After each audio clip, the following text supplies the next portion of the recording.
When the idea of the 2024 Boston Olympics was first floated, it was poo-pooed by virtually everyone, including this program, as being a far-fetched pipe dream.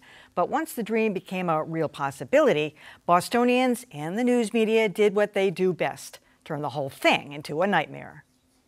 It was just a few short months ago when there appeared to be some media enthusiasm about a Boston 2024 Olympics. The U.S. Olympic Committee picking Boston. Even a Boston Herald headline said it had a nice ring to it.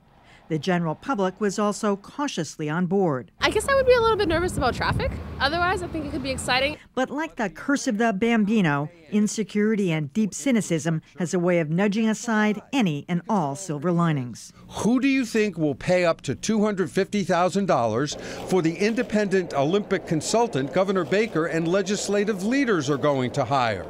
You will. For sure, the Boston 2024 committee has until recently been anything but transparent and has clearly had a few stumbles. Conveying sincerity has been a major problem for Boston 2024. But now Boston's bid is getting thrown through the Olympic ringer with day after day of tough coverage on the news pages, while the opinion pages pound away, like the snark that Scott Lehigh served up today.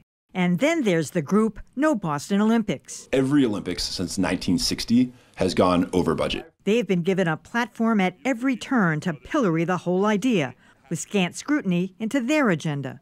The governor says Massachusetts needs to think big.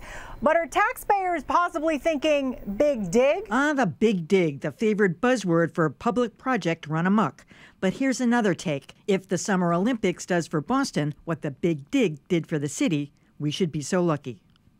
Now, let me be clear. I'm as cynical and skeptical as the next guy when it comes to a whole range of things, including some of this about the Olympics. But I've just been really almost horrified at some of the coverage.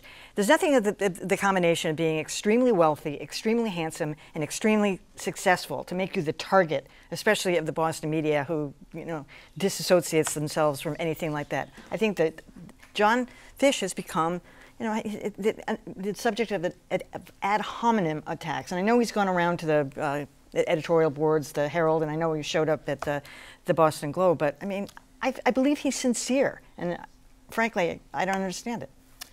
I think the job of the Boston media in this case, this is a huge civic initiative. It's something that will take up years of the city's time and energy and money, and it's something that we owe it to readers and viewers to cover skeptically, but not cynically necessarily. And I mean, I think that there is an inherent kind of cynicism in a way, in the way that we look at the overall motives of Olympic boosters. The idea, I think the idea that this is something that won't cost the public anything is a little hard to credit, and people are probably picking up on that. At the same time, there are metaphysical benefits to a lot of things like weddings, parties, parades, civic celebrations that the numbers don't necessarily pencil out, but we decide are worth doing anyway. I think if the people at the Olympics are smart over the next year or so, they will put out a hard plan with a real price tag that people can, vet. But letting this drip, drip, drip go on is something that's been really bad for them.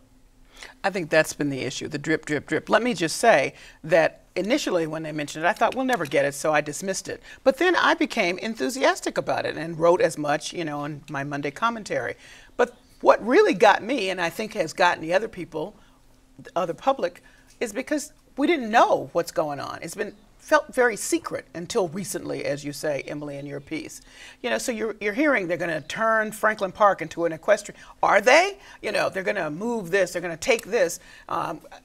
Tell us what's going on. I don't even think they had to do a hard plan with numbers on it.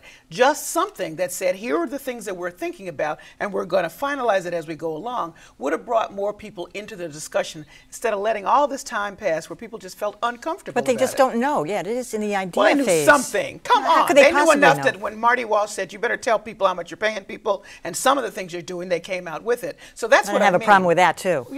I just think there should have been a little bit more transparency, and then there wouldn't have been such a backlash of negativity. That's just my feeling.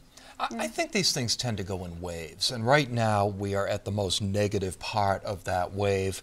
A lot of it because of some of the well-documented problems that Boston 2024 has had. But if they do get their act together in terms of being more transparent and better in outreach to the public, you know, within a month or two we'll be seeing stories about how these people are making a comeback. I think there's a couple. There's a few things going on here that I think is feeding the media's cynicism. I think there's a public perception that, to a large extent, we got hosed on the big dig, and people keep pointing to the big dig as, well, look at all the promises made about that. And it's come through, Dan. Every single one of them. Well, yeah, but the debt has been horrendous. The debt has been horrendous. We've just been through a winter when we've seen that the infrastructure around here does not work, and nobody believes that the Olympics can be pulled off without a significant infusion of public money. So you put those things together, I think that's what's fueling the cynicism, and I think that's what the Boston 2024 people need to address. Look, I don't condone gratuitous personal attacks on John Fish or anyone else, so I don't engage in them. However, it seemed to me someone a lot smarter than me once said, the purpose of the press is to comfort the afflicted and afflict the comfortable. And I think it's pretty clear who's who in this story so far.